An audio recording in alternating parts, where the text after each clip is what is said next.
우리가 몰랐던 바다 이야기 수요일에 바다 톡톡 이제 시작하도록 하겠습니다. 수요일에는 바다에 관련된 흥미로운 새로운 이야기들도 들어보고요. 또 강연 듣고 나면 질의응답도 마련이 되어 있는데요. 오늘 강연해 주실 국립생태원 멸종위기보건센터의 장금희 박사님 모셔보도록 하겠습니다. 큰 박수 부탁드립니다. 네, 박사님 오늘 어떤 주제로 강연해 주실지 소개 부탁드릴게요. 네, 오늘은 그 다양한 바닷속의 변화 속에서 생태계가 어떻게 변화하는지 그리고 생물종들이 어떤 변화를 겪고 있는지에 대한 얘기를 나눠볼까 합니다. 오, 바다 온도가 많이 높아졌잖아요. 네. 그래서 많은 변화가 왠지 있을 것 같은데 네, 있습니다. 그런 관련된 이야기들을 해주실 것 같거든요. 그래서 들으시면서 궁금한 점 있으시면 질의응답 시간에도 준비가 되어 있으니까 그때 질문해 주시면 될 것 같습니다. 그럼 박수로 박사님 강연 한번 들어볼까요? 큰 박수 부탁드립니다. 네, 안녕하세요. 방금 소개드린 그 국립생태원에서 멸종위기종에 관련된 일을 하고 있는 장금이라고 합니다. 만나서 반갑습니다. 네, 오늘은 바다 얘기를 하기 전에 저희가 잠깐 이 지구에 대한 얘기를 먼저 좀 시작해야 될 것 같아요. 인터넷에 그 한국의 아프리카 치면은 이게 데프리카, 대구가 딱 뜨더라고요.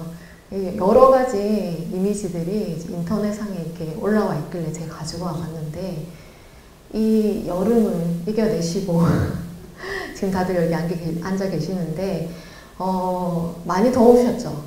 예, 지난 7월, 8월 유독 더웠습니다. 뭐 덥다고 표현할 수 없을 정도로 살인적인 더위였는데 대구가 1920년대 여름철 평균 기온이 23.9도였고요.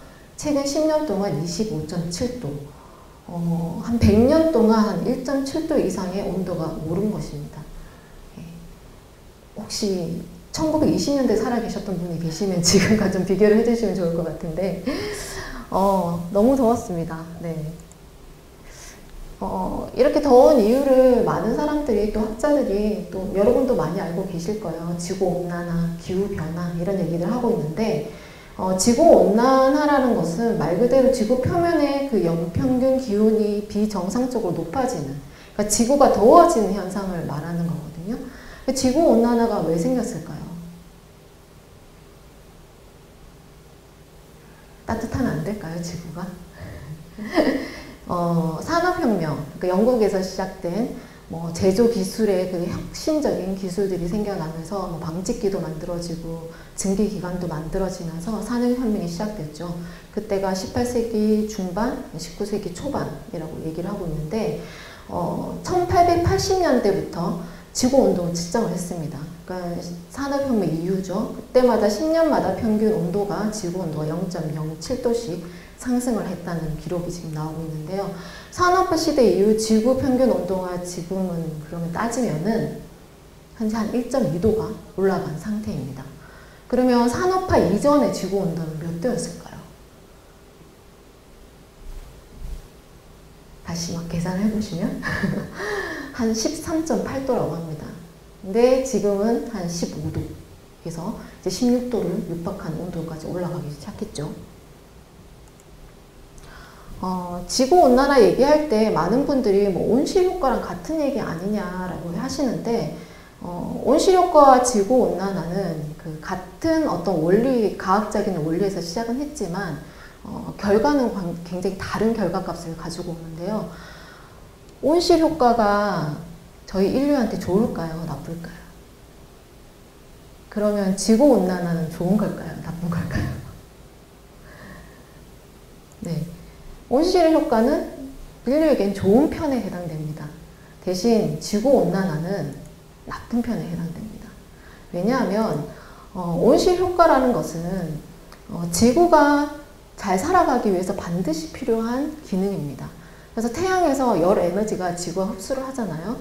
그 지구에서 흡수를 할 때 일부분은 우주로 반사되기도 하고 온실가스라고 하는, 많이 들어보셨을 거예요. 이산화탄소, 수증기, 아산화질소, 이런 메탄 같은 가스들이 열 에너지를 흡수를 합니다.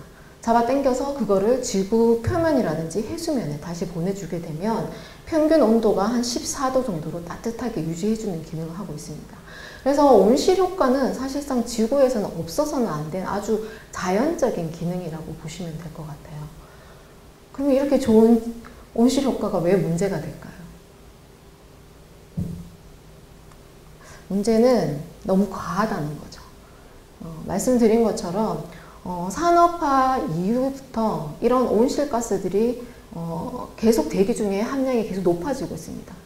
기하급수적으로 높아지고 있습니다. 이산화탄소라든지 오존이라든지 메탄이라든지. 그래서 사실상 온실효과는 지구를 따뜻하게 유지해주는 역할을 하기 때문에 지구에 꼭 필요한 현상임에도 불구하고 이런 가스들이 함유량이 너무 높다 보니 지구온난화의 현상들이 나타나기 시작하고, 그렇기 때문에 많은 학자들, 또 우리가 피부로 느끼고 있죠. 이런 인류의 산업활동들이 지구온난화에 굉장히 직접적인 영향을 주고 있구나라고 이제 추측하고 있는 것입니다. 실제로 우리가 태양에서 에너지를 받지 못하면요, 지구 자체는 영하 한 17도 정도밖에 안 됩니다. 우리 생명체들은 온도가 있어야지 이 삶을 유지할 수 있잖아요. 지구도 똑같거든요. 근데 영하 17도라는 그곳에서는 어떤 생명체도 살 수 없는 온도겠죠. 그런데 이 태양 에너지를 받아들임으로 인해서, 온실가스로 인해서 사실상 33도의 온도를 높여줌으로써 지구 온도는 지금 한 15도, 14도 이렇게 유지가 되고 있는 것이거든요. 그래서 온실 효과 자체는 인류에게는 꼭 필요한 기능이라고 할 수 있습니다. 뭐 1도 정도 올라가는 거 뭐 참을만 하시죠? 예, 올여름 너무 덥다 했지만 그래도 다 살아남으셨잖아요. 참을만 하시죠? 그런데 실제로 이제 지구 온도가 1도, 2도, 3도씩 올라갈 때, 환경부에서 한번 이제 시나리오를 만들어 봤습니다. 그때 지구 온도가 1도 오르면은 뭐 가뭄, 지금 굉장히 심각하죠. 폭염, 그리고 다양한 식물들이, 또 동물들이 멸종 위기에 처하게 됩니다. 또한 뭐 기후변화로 인해서 갑작스러운 극단적인 뭐 폭우, 폭염, 오늘 또 리비아에서 또 많은 생명들이 잃었는데 그런 사망자들이 늘어나게 되겠죠. 그러면 2도가 오르면 어떻게 될까요?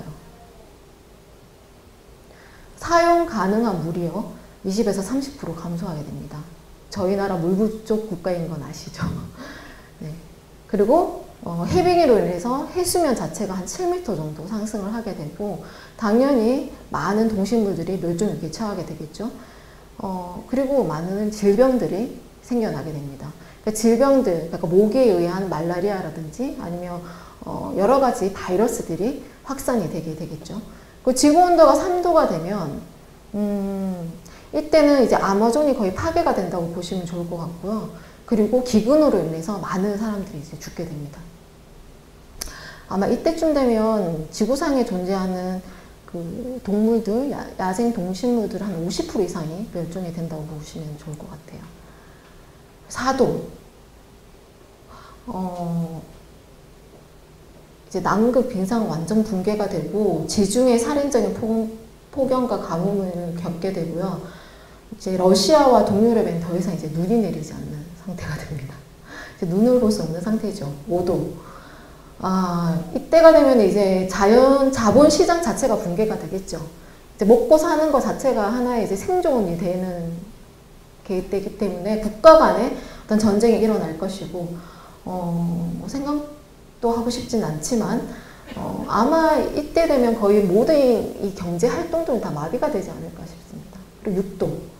나갈 수가 없습니다. 이때는 메탄 하이드레이트라고 하는 물질이 이제 노출이 되면서 사실상 모든 생명체가 대멸종, 그러니까 지금 6차 대멸종의 얘기를 하고 있는데 이때쯤이면 일어난다고 하죠. 한 계산을 해보세요. 10년마다 0.07도씩 지구가 온도가 올라가요. 그런데 지금 곧 있으면 저희 지금 1.2도가 산업화 이후 올라갔다고 했잖아요. 그러면 2도가 되는 그 순간이 얼마 남았을까요? 1.5도, 2도. 한 2030년이 되면 1.5도가 된다고 합니다. 그런데 앞에 그런 속도가 아니라 지금 1.5도를 지키지 못하면은 2도, 3도, 4도는 가속도가 붙었기 때문에 가속화가 되기 때문에 앞에서 그 산술이 아마 통하지 않을 것 같다고 얘기를 하거든요. 이런 기후변화에 의해서 뭐 사람뿐만 아니라 사실 뭐 생물종들도 사실 부정의 시대가 왔거든요. 그래서 우리 생태계가 이런 기후 변화에 얼마나 위험할까를 대해서 2020년도에 이제 생태원에서 한번 분석을 해봤습니다. 그렇게 했을 때 저희들이 잘 알지는 못하지만 생물들은 굉장히 다양한 지역에서 살고 있어요. 서식지가 굉장히 다양합니다. 그래서 수생태계, 담수, 뭐 연안, 바다 근처, 대륙 습지, 산림 이런 쪽에서 지금의 그 온실가스를 감축하지 못한다면 많은 생물종들이 멸종 위기에 처할 거라고 분석이 되고 있습니다. 네. 우리나라의 일만은 아니죠. 뭐 전 세계가 지금 올해 폭염으로 난리가 났었는데 23년 7월에 관측사상 가장 뜨거운 7월을 맞이했다고 합니다. 그래서 기후변화는 사실 이미 시작이 됐는데 사실 고작 시작된 것 뿐이에요. 이제 재앙은 지금 시작이 됐습니다. 그럼에도 불구하고 사실 저희 너무 급작스러운 기후변화 속에서 살고 있거든요. 폭염이 끝났나 싶었는데 또 폭우가 내리고, 예. 폭우가 끝났나 싶은데 또 전 세계적으로는 또 폭설이 내리고 또 태풍이 막 불어닥치고 정신이 차릴 수 없는 날씨 속에서 저희가 지금 살아가고 있습니다. 지금 보시면 노란색으로 표시되는 곳이 지금 2016년도에 8월 13일 날 지구 평균 온도가 16.8도로 가장 높게 기록이 됐었는데 올해 7월 3일이 17.8도로 이 기록을 갱신을 했습니다. 네. 그래서 전체 7월 달에 그 첫째 주와 셋째 주를 일시적이긴 하지만 평균을 냈을 때 산업화 이전보다 이미 1.5도의 그 인계값을 넘은 것으로 나왔습니다. 물론 그 이후로는 다시 16.8도로 내려가긴 했지만 1.5도를 한번 깬 기록이 있습니다. 유엔 사무총장은 그 지구 온난화 시대는 이미 끝났다. 뭐 따뜻하다 이렇게 표현할 수 있는 시대는 아니다. 지금은 지구는 들끓는 시대다. 부글부글 이렇게 표현을 하고 있고요. 유엔 뭐 여러 국제기구에서 세계기상기구에서도 7월에 셋째 주는 가장 무더운 셋째 주였다라고 표현을 하고 있습니다. 더운 걸로 끝나면 너무 좋죠. 그늘진 곳에 살면 되잖아요. 그런데 이 더위가 그냥 더위로 끝나는 게 아니라는 게 문제거든요. 사실 우리 인간은 열기관이기 때문에 어떤 열이 올라가면 또 이 열을 식혀야지만 생명이 유지가 됩니다. 그래서 저희가 평상시에는 잘 모르지만 공기가 이런 냉각제 역할을 하기 때문에 피부로부터 열이 빠져나가는 역할을 해줍니다. 그런데 온도 자체, 공기 자체가 너무 높다 보니까 우리 열을 식혀줄 수 있는 냉각제 역할의 기능을 잃어버리고 있죠. 그래서 올해에는 사실 평균 이 여름에 온도가 35도가 넘는 도시가 354개가 존재했고요. 만약 이 상태를 유지하거나 아니면 더 올라간다면은 한 2050년도에는 970개까지가 여름에 최고 온도가 평균 35도가 넘는다고 합니다. 네. 그리고 세계 인구 3분의 1은 매년 20일 이상 살인적인 폭염에 노출되는 경우죠. 사실 올여름에도 움직이시기 굉장히 힘드시지 않으셨어요? 예, 뭐 에어컨 없이는 잘 수가 없는 상태였고 지금 같으면 조금 살만하죠. 근데 불과 몇 주 전까지만 해도 저희 뭐 여름에 사실 에어컨 없이는 살 수가 없는 그런 상태였습니다. 덥기만 했나요? 지겹도록 비가 왔습니다. 예, 뭐 비가 뭐 적게는 온 것도 아니고 집중적으로 장기간에 많이 왔습니다. 그래서 사실 우리나라에서도 많은 피해가 있었죠. 전 세계적으로 각각 폭우 때문에 많은 피해가 있긴 했지만은 뭐 잘 아시는 바처럼 그 청주시 오송읍에서 지하도 참수 사건이 있었고요. 뭐 경북 예천에서도 많이 일어났었고 또 충북 쪽에서도 많은 피해가 있었습니다. 제가 있는 그 멸종위기 정보건센터가 영양에 있거든요. 그래서 영양에서 예천까지 한 1시간 반이면 가는데 저희도 이제 수해 복구 작업을 이제 도와드리러 갔었는데 저는 그런 모습을 처음 봤습니다. 정말 이렇게 물이 휩쓸고 가는 그 흔적이 너무 처참하더라고요. 그런데도 이제 이 사과 농사를 거기서 하시는 분 도와드렸는데 사과 농사 이제 결실을 맺기 바로 직전에 나무가 다 쓰러지는 거예요. 근데 이게 사과가 열매를 맺기 전에 한 10년, 20년 정도 기르셨대요. 그런데 그 나무가 열매를 이제 맺기 직전에 폭우 때문에 다 쓰러져가지고 다 버리시던데 그래도 굉장히 밝게 작업을 하시더라고요. 그래서 저희 도와드리면서도 되게 좀 마음이 되게 불편하게 갔었는데 그래도 밝게 또 대응해 주셔가지고 저희도 즐겁게 또 해드렸는데 저희 이렇게 물이 흡수고 간 그 흔적에는 정말 아무것도 남아있지 않습니다. 흙탕물 흡수간 지역이. 그래서 뭐 예천에서도 많은 피해가 있었지만 사실 올해는 뭐 저희 전국적으로 저희 나라에 많은 폭우에 대한 피해가 있었습니다. 북미 같은 경우는요, 한파, 폭설의 피해가 또 저희는 뭐 여름이라서 그런 피해는 없었다 하지만 이 캐나다부터 해서 이 텍사스 주까지 있는 그 한파, 북극 한파를 잡아주는 제트 기류라고 하는 게 있습니다. 근데 이 북극의 온도가 올라가다 보니까 이 제트 기류의 자체의 힘이 약해져서 이게 남하를 하면서 폭설과 한파가 이 중남부 지역까지 내리기 시작한 거예요. 그래서 수많은 사람들이 사실 피해를 봤습니다. 근데 이제 한파 폭설 끝나고 나니까 그 다음에 들이닥친 게 뭘까요? 전기요금 폭탄이 들이닥쳤습니다. 그래서 실제 이제 조사를 해보니까 뭐 한 달에 한 70만 원 정도 전기요금을 냈던 가구에서 1,500만 원 가까이 전기요금의 폭탄을 받는 그런 일들이 있다고 하는데, 사실 저는 또 남일 같지 않은 게 저도 이제 올 여름에 많은 폭우가 있으니까 제습기를 처음 한번 샀거든요. 그리고 이제 뭐 에어컨도 가동하고 제습기도 가동하고 이제 온갖 전기 도구는 다 동원을 해서 이 곰팡이의 습기를 잡겠다고 했는데 전기요금 폭탄을 보고 진짜 깜짝 놀랐습니다. 한 3배, 4배로 나왔더라고요. 예. 근데 지금 이제 그것 가지고 안 되겠죠. 만약 기후변화가 계속 일어난다면 우리 가정 살림에 아마 급격한 타격이 올 것 같습니다. 불도 많이 났어요. 네, 불 많이 났습니다. 뭐 저희 나라도 곳곳에서 불이 났고요. 사실 이렇게 기온이 1도씩 올라갈 때마다 화재로 소실되는 면적이 4배로 증가한다고 합니다. 그런데 문제는 이제 산불이 발생하게 된다면 원래 산림 자체는 이산화탄소를 흡수하는 역할을 하잖아요. 그런데 산림이 오히려 흡수원이 되는 게 아니라 탄소를 배출하는 기능을 해버리게 됩니다. 그래서 전 세계의 사실상 탄소 배출량의 약 11%가 인간에 의한 산림 파괴가 원인이라면 25%가 산불이 원인이라고 합니다. 그런데 이 대형 산불이 계속 주기적으로 또 장기간 일어나다 보면 다시 탄소를 흡수하는 기능 자체는 한번 불이 나고 나면은 다시 회복하기 힘든 상태가 되거든요. 그래서 탄소 배출원의 그런 역할을 해버리게 되는 거죠.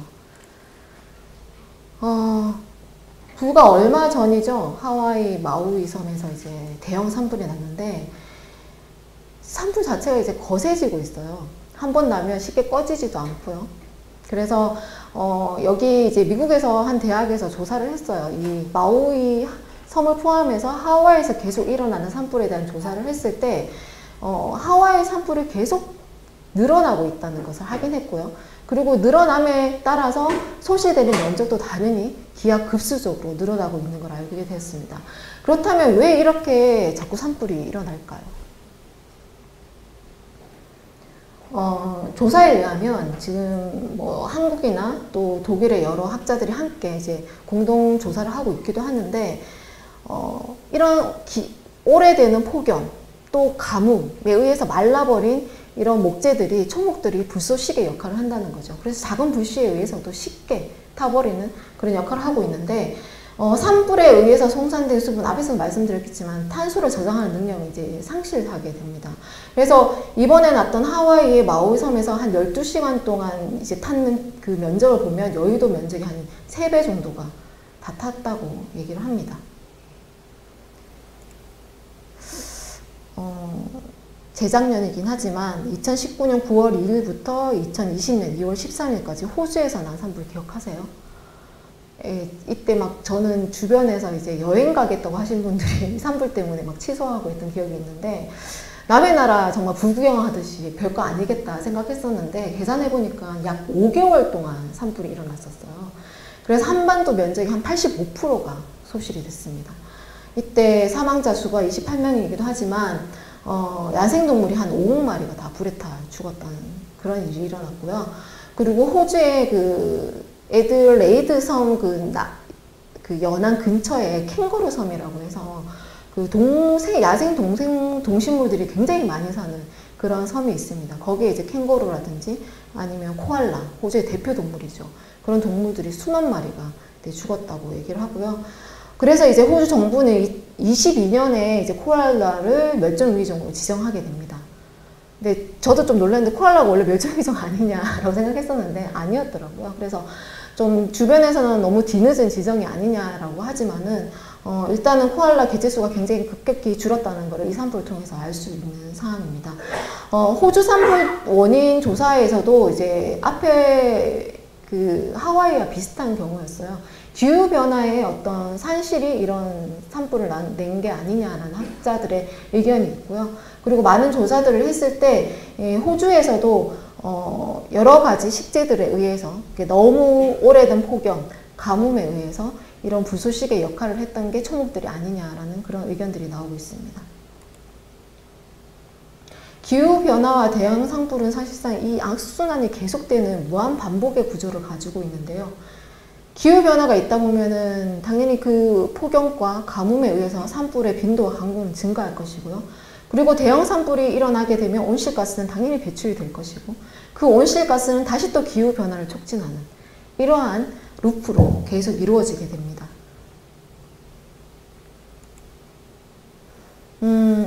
질병 전파는 기후변화와 무슨 상관이 있냐라고 얘기하실 수 있는데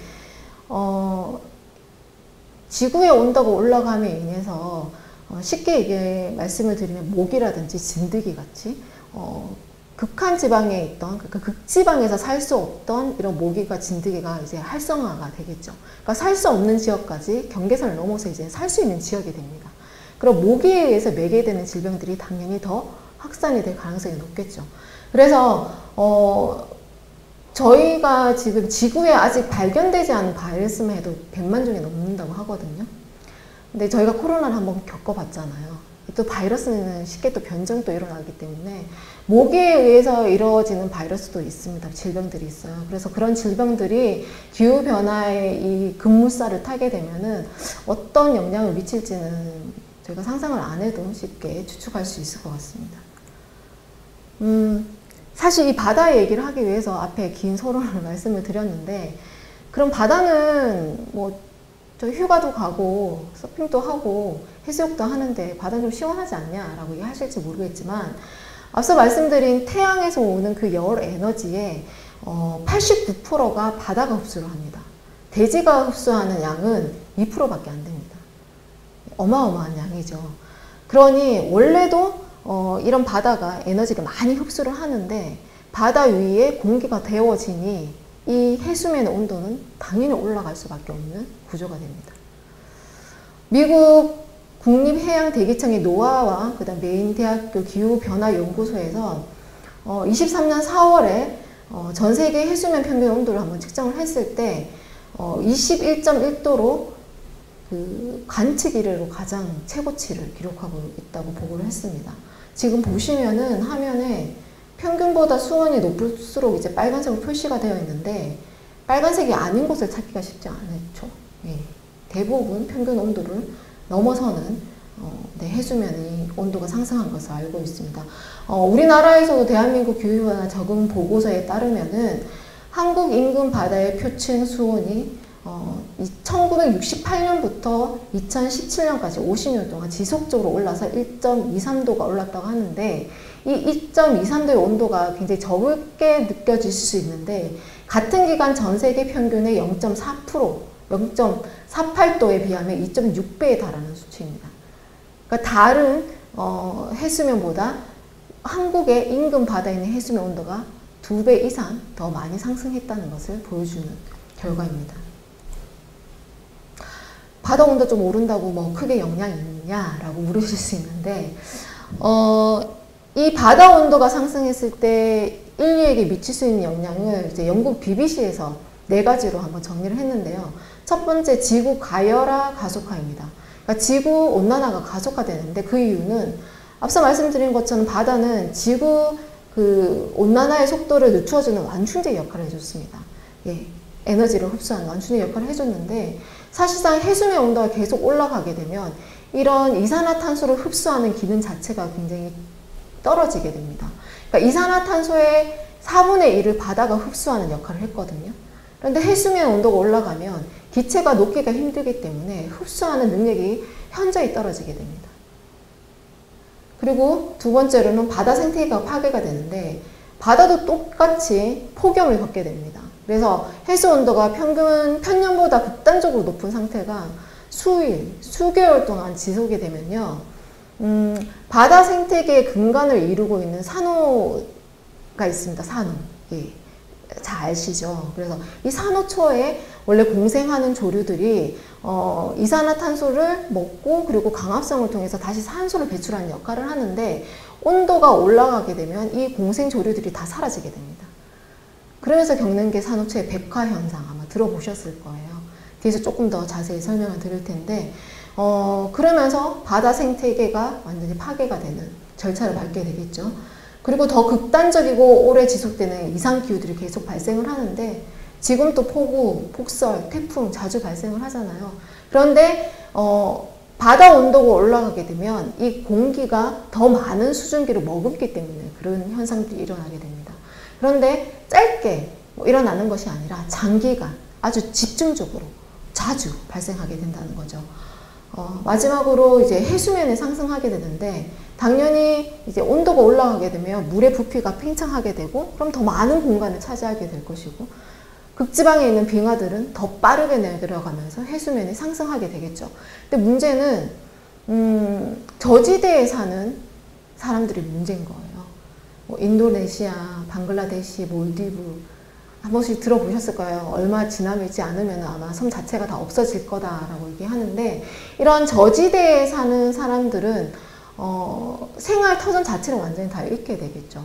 아무래도 바닷물이 지하수층으로 들어가게 되겠고 그리고 저지대 연안 근처에서 생활하고 있는 그 기반 시설들이 다 무너지게 되는 그런 일들이 일어나게 될 것 같아요. 바다가 이산화탄소를 한 4분의 1을 흡수했었는데 이게 지금 한계에 도달을 했습니다. 그래서 바다 자체는 지금 산성화로 변화해지고 있는데 이제 대기로 방출한 이산화탄소가 바다 속에 녹으면 해수의 산성도를 높이게 되거든요. 근데 현재 이 바다의 pH를 측정했을 때 산업혁명 때보다 0.1조 정도 떨어진 상태입니다. 그러니까 더 산성화가 지속되고 있는데 문제는 이게 더 깊은 바다 속에 산성화가 지금 이루어지고 있다는 것이죠. 앞서 말씀드린 그 산호초의 백화 현상이 왜 중요하냐, 왜 바다 생태계에서 산호초가 중요하냐 했을 때 아마 산호는 직접 이렇게 보신 분도 계시겠지만은 이 화면을 통해서 많이 보셨을 거예요. 그런데 얼핏 보면은 산호는 뭐 동물도 아닌 것이 식물도 아닌 것이 이렇게 생명체가 아닌 것 같은데 산호에는 이제 촉수라고 하는 아주 날카로운 그런 부분들이 있어서 이거를 촉수를 이용해서 먹기 활동을 합니다. 말미잘, 해파리 예, 이런 아이들 좀 생각해 보시면은 같은 분류군에 들어가는 자포동물이라고 하는 엄연히 무척추 동물에 해당되는 동물이에요. 예, 식물은 아니고요. 그런데 이 산호는 말씀드린 것처럼 산호와 같이 공생하는 공생조류, 식물성 플랑크톤이 이 산호 속에 그 촉수라고 하는 부분에 들어가서 살고 있습니다. 그런데 이 조류가 너무 중요한 역할을 하는 것이 이제 이산화탄소를 먹고 그리고 강압성을 하면서 산소를 배출을 해요. 그리고 여러 가지 영양분을 산호한테 공급을 합니다. 그리고 산호가 굉장히 이제 화려한 색깔을 띠는 걸 보셨을 거예요. 사실상 이거는 산호의 색깔이 아니고요. 이 조류의 색깔입니다. 예, 식물성 플랑크톤의 색깔입니다. 그래서 만약 이 조류가 살지 못하고 떠나거나 아니면 사라지게 되면 산호가 이제 흰색을 띠는, 하얀색을 띠는 백화 현상을 가지게 되는 겁니다. 네. 그런데 지금 이제 바다 온도가 계속 올라가면서 이제 식물성 플랑크톤이 따뜻한 물에서 살 수가 없거든요. 식물성 플랑크톤이 계속 죽거나 사라지면서 이제 산호초에 이제 백화 현상들이 많이 이제 퍼져나가고 있는 상황입니다. 근데 산호에는 이 단단한 굉장히 깨끗하고 왜냐하면은 이 공생 조류가 강압성을 해야 되기 때문에 깨끗한 바다에 살고 그리고 수심이 좀 얕은 곳에 살고 있어요. 그래서 만약에 이 산호초가 사라지게 되면은 그 근처에 산호와 같이 공생하던 작은 뭐 어류라든지, 왜 산호가 이렇게 숨기에 굉장히 좋은 구조거든요. 꼬불꼬불꼬불한 구조. 그런 구조에 되어 있기 때문에 포식자로부터 숨는 어류라든지 아니면 바닥에서 기생하는 그런 살고 있는 동물들이 또 산호와 함께 살기도 하고요. 또는 대형 어류들, 뭐 참치라든지 심지어는 고래도 산호 인근에서 부화하고 이런 활동을 하고 있습니다. 그렇기 때문에 산호가 사실 바다 생태계의 굉장히 중심축을 이루는 생물 종이라고 생각하시면 좋을 것 같아요. 지금 보시면은 이제 백화 현상이 일어난 산호초 지대인데요. 산호초는 사실 뭐 인도양, 대서양, 태평양, 대양이라고 하는 모든 곳에 거의 퍼져 있다고 보시면 좋을 것 같아요. 예, 그런데 그런 곳에서 지금 이런 현상들이 지금 계속 일어나고 있는 것을 확인할 수 있습니다.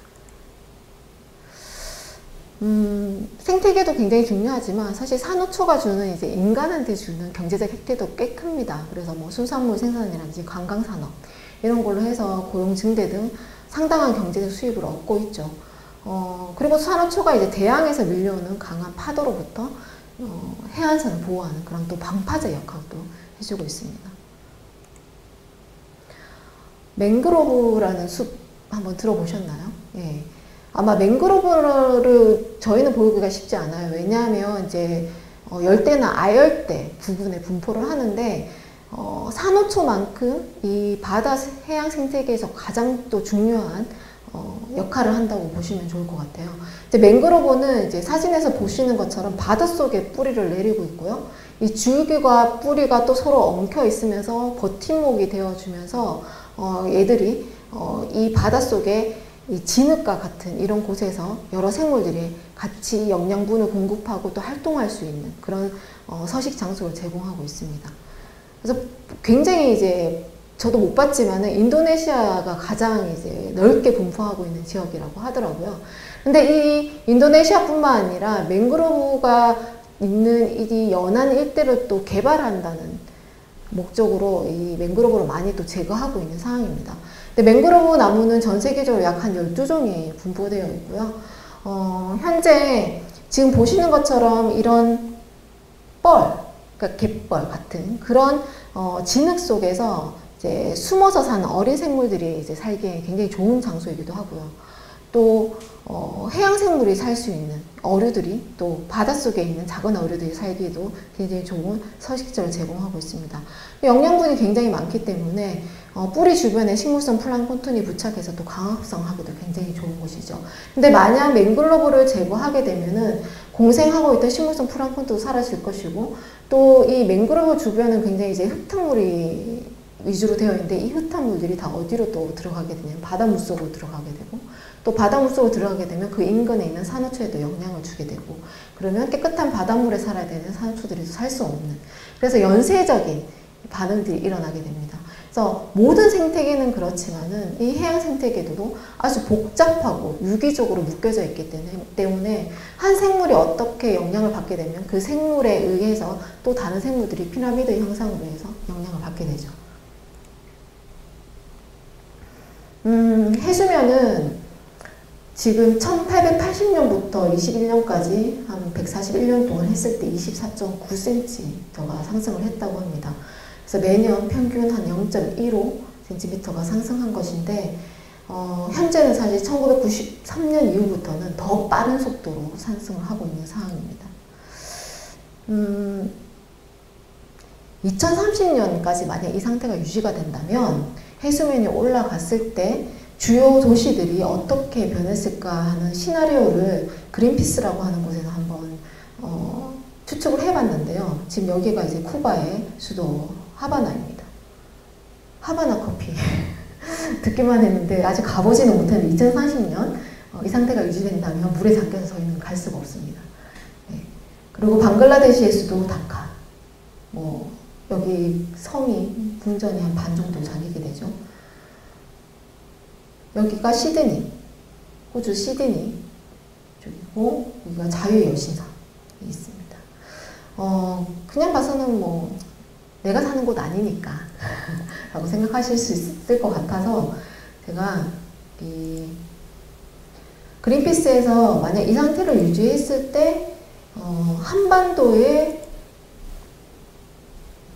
기후는 어떻게 변할 수 있을까? 대홍수가 일어났을 때 그 시나리오를 한번 잠깐 보시도록 하겠습니다.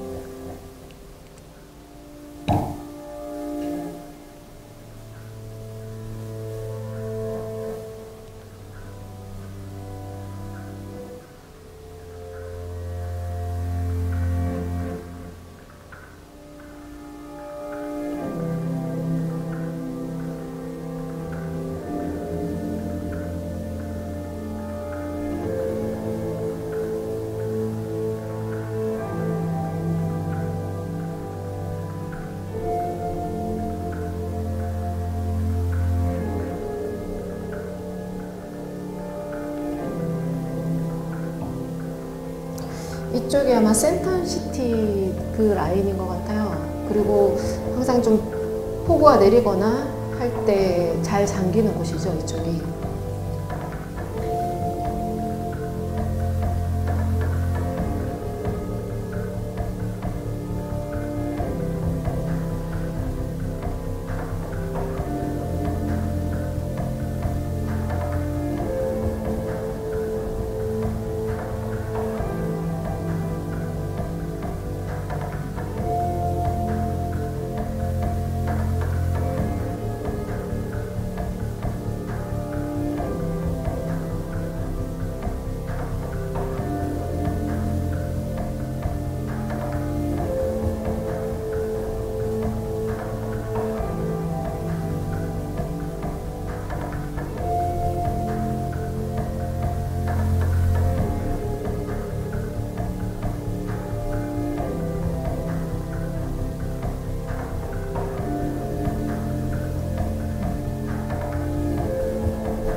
여기 인천 영종도 제 동생이 여기 살고 있습니다. 그래서 제가 이 영상을 보고 빨리 이사해야 되지 않냐, 2030년 전에 그렇게 얘기를 했던 곳입니다.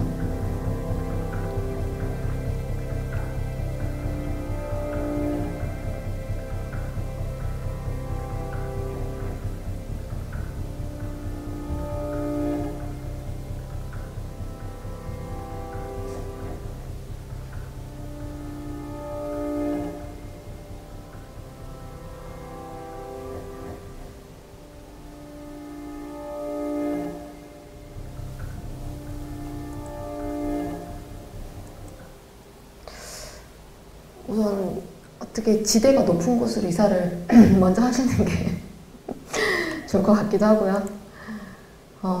다시 돌아가자면 그럼 해양 생태계가 앞에서 말씀드렸지만 왜 이렇게 중요하냐라고 했을 때 해양생물과 이 생물이 서식하는 주변의 모든 환경들을 사실 포함하는 이 유용한 자원을 해양 생태계라고 보시면 좋을 것 같아요.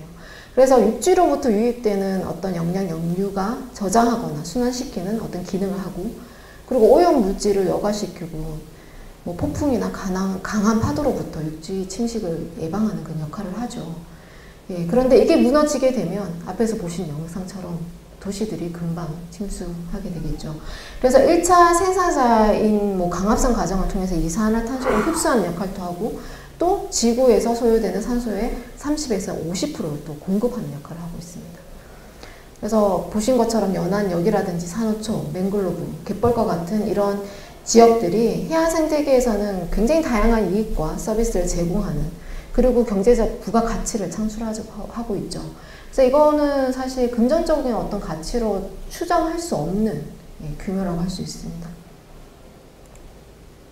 하지만 안타깝게도 이런 해양 생태계는 지금 계속 생산성은 감소되고 있는데, 23년에 그 국립수산과학원에서 발표한 기후변화로 우리나라 연근해에 그 해양 생태계 생산성이 크게 감소하고 있다라고 발표를 했고요. 10년 전에 비해서 이런 기초 생산력은 한 60% 감소를 했고, 그리고 기후변화로 인해서 영양염을 공급하는 것이 굉장히 제한되거나 아니면 식물성 플랑크톤의 강합성이나 성장이 굉장히 불리한 그런 현상들이 일어나고 있다고 발표를 했습니다. IUCN은 이제 한번 들어보셨을 건데 세계자연보전연맹이라고 해서, 그러면 이러한 지구상에 있는 전 세계의 자원, 그리고 이런 자연을 보호하기 위해서 어떻게 해야 되냐라는 그런 의지로 출발하게 됐는데 유엔의 지원을 받아 1948년에 국제기구로 설립이 됐고요. 정부기관 및 NGO 연합 형태로 되어 있기 때문에 그 세계 최대의 지금 환경단체로 보시면 좋을 것 같습니다. 전 세계 자원과 또 자연을 관리하고 또 동식물 멸종 방지를 위해서 여러 가지 일들을 하고 있는데요. 그 중에 가장 대표적인 게 한 2년에서 한 5년마다 레드리스트라고 하는 적색 목록을 발간하고 있습니다. 이 적색 목록은 뭐냐면 야생 동식물들을 지금 보시는 것처럼 단계별로 자료를 이용해서 절멸이냐, 야생 절멸이냐, 아니면 지역 절멸이냐, 위급, 위기, 취약 단계로 나누고 있습니다. 그렇게 했을 때 현재 멸종 위기라고 하는 단계는 위급, 위기, 취약에 해당되는 애들은 멸종 위기에 해당되는 종들이라고 생각하시면 될 것 같고요. 또 사이테스라고 하는 국제적 멸종 위기종에 대한 협약도 있습니다.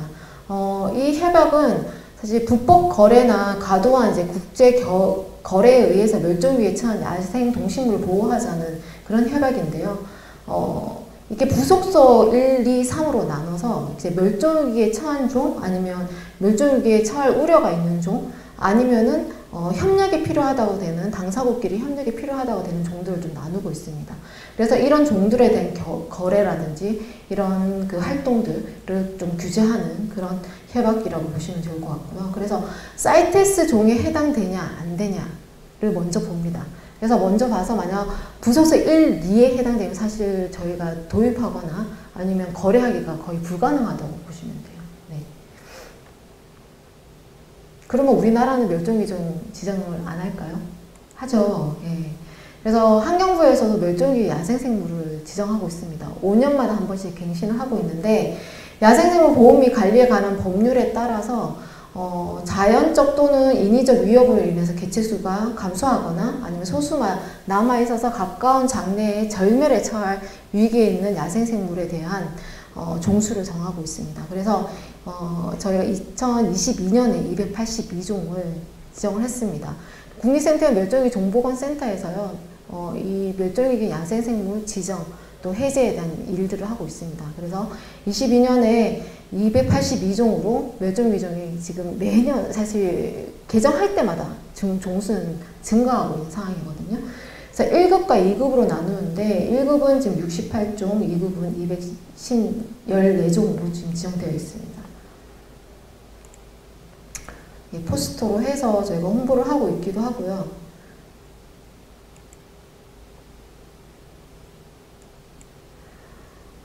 또한 이제 국가 기후변화 생물 지표종이라고 해서 기후변화에 영향을 받는 멸종위종과 별개로 또 100종을 선정을 해서 기후변화로 인해서 계절 활동이라든지 아니면 분포하고 있는 크기, 개체군의 크기 이런 것이 굉장히 변화가 뚜렷할 것으로 예상되는 아이들을 지표화하여 정부에서 지속적인 조사 관리가 필요하다고 생각되는 생물종들을 100종을 선정해서 2017년부터 연구하고 있습니다.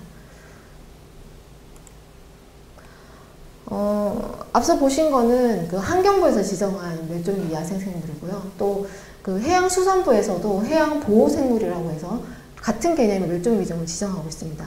해양수산부 같은 경우는 아무래도 해양 위주로 역할을 하고 있기 때문에 해양생태계 보존 및 관리에 관한 법률에 의해서 91종을 해양보호생물로 지정해서 관리하고 있고요. 그러면 멸종위종이랑 해양보호생물이랑 중복되는 종은 당연히 좀 있습니다. 예. 그래서 한 30여 종 정도가 중복되어 있는 것으로 중복되어 있고요. 멸종위종이나 해양보호생물 같이 이제 법적으로 지정되어 있는 법정 보호종이라고 하는 종들은 법률에 의해 지정되어 있기 때문에 포획이나 채취, 뭐 이식, 가공 이런 것들이 사실 법적으로 금지되어 있습니다. 만약 하시고자 하면은 관련 환경청에다가 허가를 받으셔야 하고요. 그냥 불법으로 채취하는 거는 당연히 뭐 징역 3년이라든지 아니면 벌금 3천만 원 이하의 벌금을 물게 되어 있고요. 저희도 이 멸종위종을 연구하는 사람들이지만 이런 연구를 할 때 환경청에 다 허가를 받아서 연구를 하고 있습니다. 해수부에서도 해양 생태계 기후 변화 지표 중 23종을 지정을 했는데요. 23년에 올해 4월에 지정을 했습니다. 그래서 바닷물 온도 상승으로 인해서 서식 분포 범위라든지 아니면 번식 활동 시기가 변화된다든지 개체군 변화가 비교적 뚜렷하게 일어날 것 같은 종에 의해서 해양생물을 23종을 지정해서 지금 관리하고 있습니다. 멸종위기종이면서 또 해양보호생물인 또 바다에서 사는 그런 산호를 위주로 해가지고 한번 제가 가져와 봤는데요. 흰수지 맨드라미는 제주도 수심에서 살고 있고요. 또 일본 해역에도 많이 분포하고 있는데 아무래도 이제 보시는 것처럼 얘는 원래 흰색이에요. 예, 백화 현상 때문에 있는 것이 아니라 그래서 분체가 완전히 이제 백색 덩어리를 가지고 있기 때문에 흰수지 맨드라미라고 이렇게 이름이 붙여졌고요. 이 공생종이 많기 때문에 생태계에서 굉장히 중요한 위치를 하고 있고 멸종위기종 2급으로 지정되어 있습니다. 금빛 나팔 도산호 같은 경우도 굉장히 이제 바닷속에서 보면 굉장히 이뻐요. 그래서 노란색과 또 주황색을 띠고 있는데 얘는 지금 국제적 보호종으로도 지정되어 있습니다.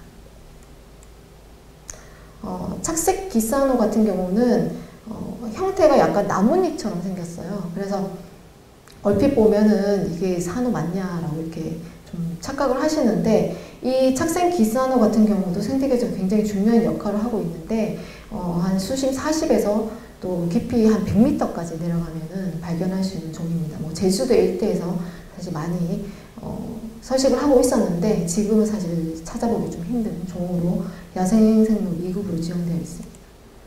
빨간 해면 맨드라미 같은 경우는 아시아 고유종이에요. 그래서 우리나라 그 사실 남해안에서 서식하는 대표적인 연산호인데 연산호라고 하는 거는 이제 산호 같은 경우는 탄산칼슘으로 골격이 딱딱하게 되어 있다면 이제 연산호는 이런 탄산칼슘이 없는 굉장히 야들야들한 상태의 산호라고 생각하시면 될 것 같아요. 그래서 이 빨간 해면 맨드라미 같은 경우는 해양보호생물로서 지정돼서 보호받고 있습니다. 밤수지 맨드라미 사실 바다의 꽃이라는 별명을 가지고 있는데요. 이 붉은 촉수를 이렇게 쫙 펼쳤을 때 굉장히 이제 화려한 모양을 가지고 있고 꽃 모양을 가지고 있다고 해서 밤수지 맨드라미 멸종위기종 2급으로 지정되어 있고요. 검붉은 수지 맨드라미 멸종위기종 2급으로 지정되어 있습니다. 대부분 다 심해에 사는 산호들은 멸종위기종으로 많이 지정이 되어 있습니다. 돌고래 전 돌고래를 뭐 사실 수족관에서 보지 실제로 바다에서는 본 적은 없는데 바다의 판다라고 하는 이 바키타 돌고래가 굉장히 꽤 유명한 사실 멸종위기종으로 지정이 되어 있습니다. 이게 전 세계적으로 한 10마리 정도 그러니까 조사했을 당시 한 10마리에서 13마리 서식하는 걸로 올 23년 6월쯤에 얘기를 발표가 나긴 했지만 추측할 건데 10마리 미만이 아닐까라고 이렇게 얘기를 하고 있고요. 앞에서 말씀드린 IUCN에서 지금 위급이라고 하는 CR 등급, 그러니까 멸종위기종에 처해져 있습니다. 멕시코 캘리포니아만에서 주로 서식을 하고 있는데 멸종에 처한 그 위험 요인으로 밝혀진 것이 이제 서식지가 같이 겹치는 그 어류 토토아바라고 하는 이 어류를 잡기 위해서 불법으로 그물을 설치하는데 그 그물에 걸려가지고 많이 포획이 된대요. 근데 사이즈가 많이 크지 않아요. 얘가 완전 성체가 됐을 때 한 1.2에서 1.5m? 몸무게가 한 50kg 내외 거예요. 그러니까 작은 우리 뭐 사람 성인 정도밖에 안 되는 사이즈이기 때문에 이게 그물에 굉장히 많이 걸려서 들어오는데 이렇게 보시면 아시겠지만 눈 주변이 이제 판다처럼 이렇게 되어 있어서 굉장히 이렇게 눈에 확 띄는 구분이 바로 되는 그런 돌고래예요. 그래서 얘가 새 돌고래 속에 들어가는데 이 아이 특징이 다른 그 새 돌고래 속에 있는 종보다 얘는 따뜻한 물에 살 수 있는 종으로 알려져 있거든요. 그래서 보통은 이제 20도 미만의 돌고래들이 살게 돼 있는데 얘들은 조금 온도가 높아도 가능한 게 등 지느러미가 굉장히 넓고 높기 때문에 열을 발산할 수 있는 역할을 하기 때문에 온도가 조금 높아도 서식을 할 수 있다고 합니다. 10마리 미만이라고 하네요. 근데 최근에 그 해양 생물학자들에 의해서 이런 그 고래, 대형 고래가 대기 중에 탄소를 포획한다는 이제 결과가 발표가 됐거든요. 고래가 오래 삽니다. 앞에 봤던 바키다 돌고래도 한 21년 사는 걸로 알려져 있거든요. 그 돌고래가 20년 넘게 사는데 이 긴 수명 동안 탄소를 축적을 해요, 몸에. 그리고 죽으면 다시 바다 저 깊은 심해로 가라앉게 되는데 그때 함께 몸에 있던 격리되어 있던 이산화탄소 양이 평균 한 33톤이 된다고 합니다. 예, 굉장히 놀라운 양이죠. 그리고 또 이 고래가 있는 곳에는 식물성 플랑크톤이 반드시 같이 살고 있거든요. 앞서 산호초하고도 같이 공생하는 것이 식물성 플랑크톤이라고 말씀드렸잖아요. 그래서 이 플랑크톤은 대기 중에 있는 산소의 한 50%를 생산하는 역할을 하고 있고 또 대기 중에 이산화탄소를 한 40% 가까이 포획하는 역할을 하고 있거든요. 그래서 이걸 돈으로 따진다면 한 1조 7천억 원 그루의 나무에 해당되고 4개의 아마존을 모아놓은 역할을 하는 거예요. 그래서 고래가 있는 곳은 식물성 플랑크톤 양도 많다라고 생각하시면 될 거예요. 그런데 이 고래가 사라지게 되면 당연히 식물성 플랑크톤도 사라진다라고 생각하시면 될 거예요. 왜냐하면 고래 이 배설물 안에 철분이나 질소 같은 성분들이 있는데 이것이 이제 식물성 플랑크톤이 자라는데 굉장히 필수적인 물질입니다.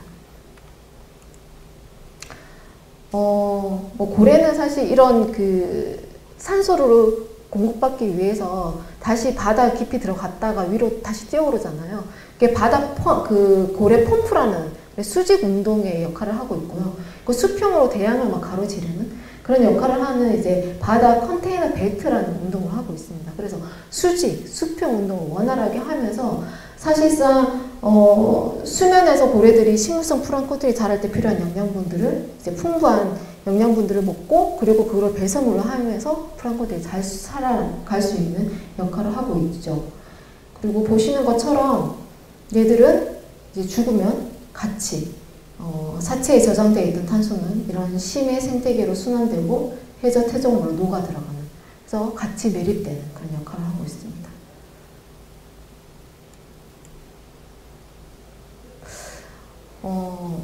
그냥 얘기하면 잘 감이 안 오실 것 같아서 이런 고래의 역할을 뭐 이산화탄소를 포집하고 또 어떤 경제적 가치를 금전적으로 한번 산출을 해보면 한 마리당 한 20억 원의 가치가 있대요. 그래서 지금 지구상에 있는 고래를 만약 잘 유지해서 이런 역할을 하게 한다면 1000조 원 가까운 금전적 가치가 있다고 합니다. 1000조 원이면 저희 나라의 이제 1년 예산이 한 600조라고 하거든요. 물론 매년 좀 달라지긴 하겠지만 그렇게 따지면 저희 1년 예산 2배에 가까운 그런 가치를 창출하죠. 놀랍습니다. 그렇지만 안타깝게도 지금 고래의 개체 수는 거의 한 3분의 1로 지금 줄어든 상태예요. 네. 그러면 저희가 무엇을 해야 될까요? 고래를 더 많이 키워서 바다로 보내야 될까요? 네, 고래한테 이 무거운 짐을 지게 할 수는 없죠. 네, 고래만 할 수 있는 역할은 또 아닌 것 같고 그래서 이런 기후변화에 대한 문제를 이제 심각하게 각국에서 느꼈을 거고 그래서 이 대처하기 위해서 세계 이제 기상기구 WMO와 유엔 환경계획 UNEP에서 1988년 공동으로 설립한 국제기구인 IPCC 이 IPCC 협의체는 기후변화에 관한 정부 간 협의체입니다. 근데 이 IPCC에서 하는 역할이 무엇이냐면 이 전 세계 과학자나 뭐 여러 전문가들이 참여를 해서 이제 평가 보고서를 발간을 합니다. 기후변화에 대한 평가 보고서를. 그래서 현재 6차 평가 보고서가 발견이 됐고요. 이 보고서를 근간으로 해서 각 나라에서는 기후변화에 대응을 위한 정책 방향을 제시하기도 하고 또 유엔 기후변화 협약에서는 정부 간 협상의 근거 자료로 활용하고 있습니다. 유엔 기후변화 협약은요, 어떤 협약이냐면 이 전 세계에서 일어나는 이 기후변화에 전 세계 모든 국가들이 기후온난화를 완화시키기 위한 의무를 부여해야 한다. 그것을 서로 이제 협약을 맺게 됩니다. 그게 2015년 파리 협정이고요. 그때 이 유엔 기후변화 협약에서 IPCC한테 요구하는 게 있습니다. 특별히 보고서를 하나 마련해달라. 그게 특별 보고서로 지구온난화 1.5도를 만약 지키지 못했을 때 일어날 수 있는 영향 그리고 이 1.5도를 지키기 위한 우리의 역할이 무엇인가를 대해서 보고서를 작성해달라고 부탁을 하게 되고 그게 2018년 10월에 IPCC 총회를 통해서 승인이 됩니다. 그 보고서가 지구온난화 1.5도라는 보고서입니다. 예, 이거 인터넷에서 다운받으시면 볼 수 있고요.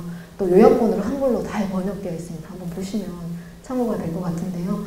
여기 안에 포함된 보고서 중에 이제 최악의 시나리오가 뭐냐면 2030년까지 지구 온도, 그러니까 산업화가 이루어지기 전 그 온도 1.5도 상승을 막지 못하면 지구에 그 어떤 일들이 일어날 것인가에 대한 시나리오가 잘 적혀져 있습니다. 그게 아마 앞에 제가 말씀드렸던 뭐 여러 가지 기후변화에 그런 뭐 폭우, 폭염, 폭설, 한파, 태풍 이런 영향들이 전부 다 포함되어 있고요. 또 해수면 상승에 의한 저지대 침수 이런 것들이 다 이 보고서 안에 포함되어 있습니다.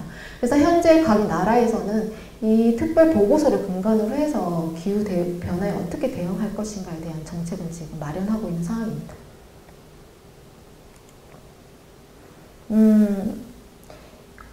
유엔 개발 계획이라는 곳에서 이제 어떤 단편 영화를 하나 만들어서 공개를 했는데요. 이게 지금 공룡이 나와서 연설을 하는 모습이거든요. 그래서 한번 보시면 좋을 것 같습니다.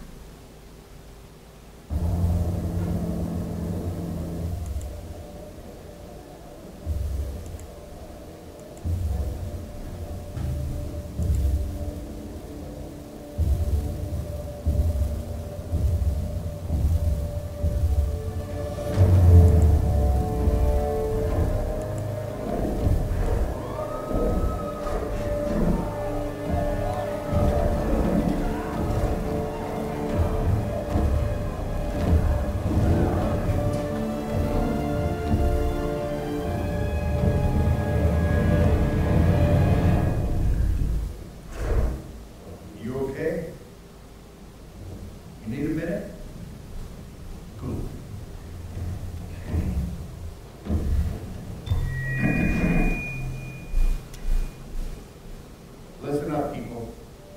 I know a thing or two about extinction. And let me tell you, and you kind of think this would be obvious, going extinct is a bad thing. And driving yourselves extinct in 70 million years, that's the most ridiculous thing I've ever heard. At least we had an asteroid. What's your excuse? You're headed for a climate disaster.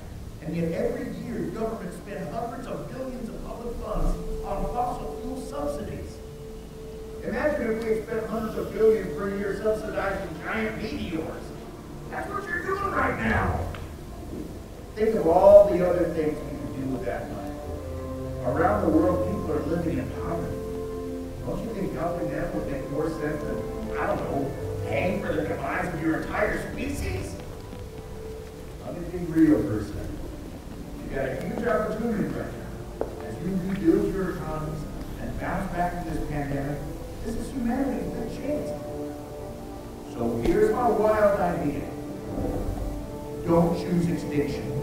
Save your species before it's too late. It's time for you humans to stop making excuses and start making changes. Thank you.